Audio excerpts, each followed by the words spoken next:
कि जो माने एबे चिठी लिखुचंती गोटे गोष्ठी होटेल रे बसचंती किछि चिठी लिखुचंती जे दल को हाइजैक करा जाउची दल को निया जिवो ए कथार जो सीधासळ कथाटी हला जो कथा हम लिखु नाहंती ताला जे निर्वाचन रे जदि बिजू जनता दल रो कॉन्स्टिट्यूशन को आपण देखिबे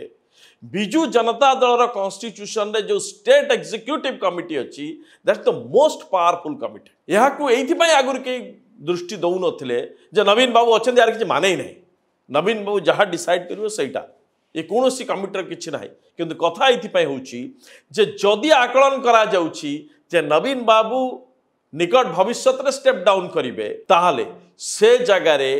नवीन बाबूंकर पाई विकल्प बाछिब जदि नवीन बाबू विकल्प बाछिकी जाऊ नाहंती से जगार नवीन का अवर्तमान रे state executive committee will decide who will lead Biju Janata Dal यही जगार खेल रही।